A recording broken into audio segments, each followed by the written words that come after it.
రతన్ టాటా గారి విగ్రహం పెట్టాలి అన్న ఆలోచనే రావటమే అదొక వినూత్నమైన ఆలోచనగా చెప్పాలి. ఎవరెవరి విగ్రహాలు ఏదో లబ్ధి కోసమో దేనికోసమో చాలామంది ఆలోచనలు చేయొచ్చు. కానీ ఒక మహానుభావుడు, ఆయన చనిపోయాడు, ఆయనకి రాజకీయాలతో ఎటువంటి సంబంధం లేదు. అయినప్పటికీ ఒక గొప్ప ఫిలాంథ్రఫిస్ట్, పారిశ్రామికవేత్తలు చాలామంది ఉంటారు. అందులో ఫిలాంథ్రఫిస్టులు అతి తక్కువ మంది ఉంటారు. ఆ అతి తక్కువ మందిలో అగ్రగణ్యుడైన రతన్ టాటా గారి విగ్రహం, అసలు ఇది నాకు రామకృష్ణ చెప్పినప్పుడే రతన్ టాటా గారి విగ్రహం ఒక పెద్ద లేఅవుట్లో ప్రతిష్ఠించడం ఏంటి, అసలు ఈ కాన్సెప్టే చాలా ఆశ్చర్యంగా ఉంది నాకు. ఎందుకంటే రతన్ టాటా గారు మరణించిన రోజు నేను డిసైడ్ అయ్యాను, మా నియోజకవర్గంలో భీమవరానికి ఆనుకుని ఒక 7 అడుగుల కాంస్య విగ్రహం ప్రతిష్ఠించాలి అని. అది ఆల్మోస్ట్ 4 నెలల క్రితమే ఆ విగ్రహ ప్రతిష్ట మా నియోజకవర్గంలో ఆల్మోస్ట్ మొట్టమొదటి విగ్రహం అప్పటికి. మరి ఆ తర్వాత కూడా మరి ఇక్కడ ఈ కమ్యూనిటీలో మరి ఇంత గొప్ప మానవతావాది, ఇంత గొప్ప మరి ఫిలాంథ్రఫిస్ట్, ఆ టాటా హాస్పిటల్స్ కానీ, విద్య ఏదైతే ప్రజలకు ఎక్కువ అవసరమో విద్య, వైద్యం, ఆ రంగాలకి కొన్ని వేల కోట్లు, జాతీయ స్థాయిలో కాకుండా అంతర్జాతీయ స్థాయిలో కూడా ఎన్నో యూనివర్సిటీస్కి కొన్ని వందల కోట్లు డొనేషన్లు ఇచ్చింది టాటా సన్స్. మరి వాళ్ళ టాటా సన్స్ ఆ తరపున కూడా మరి రమ్య గారు ఆ ప్రతినిధిగా ఇక్కడికి రావటం మరింత నిండుతనాన్ని ఇచ్చింది.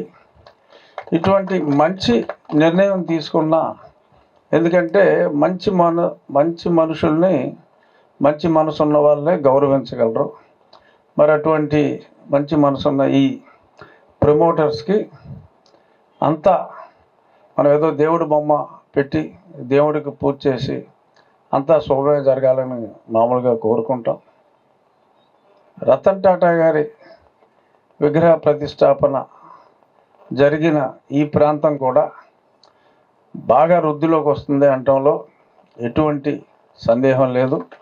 మానవత్వం ఈ ప్రాంతంలో విరబూస్తుందని చెప్పి నేను విశ్వసిస్తున్నాను.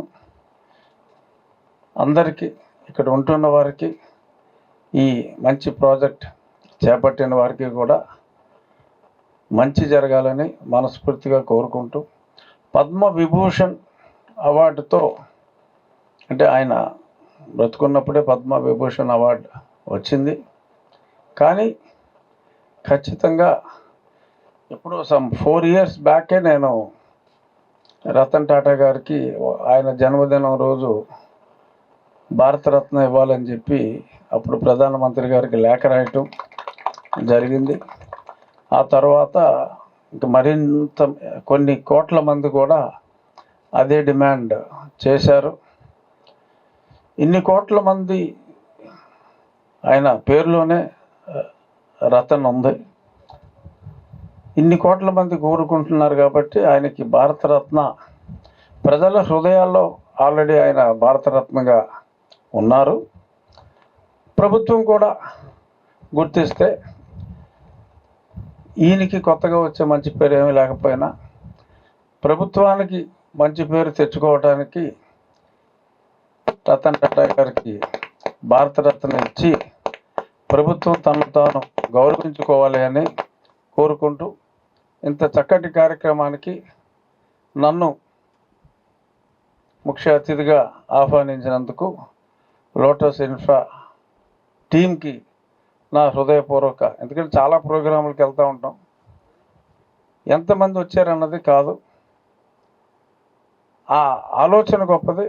ఆలోచన సమర్థించడానికి వచ్చింది 200 మంది అయినా 300 మంది అయినా నిష్కల్మషమైన మనసు లేకపోతే ఇటువంటి కార్యక్రమాలకి ఎవడ మొప్పు కోసమో ఏదో పని కోసం చాలా ఫంక్షన్లకు చాలామంది వెళ్తారు. రతన్ టాటా గారి విగ్రహావిష్కరణకి వచ్చిన వాళ్ళు తక్కువ మంది అయినా కూడా వాళ్ళు వ్యక్తిత్వం ఉన్న వ్యక్తులుగా నేను వాళ్ళందరికీ మరొకసారి ధన్యవాదాలు తెలియజేస్తూ all the best lotus infra. Congratulation sir.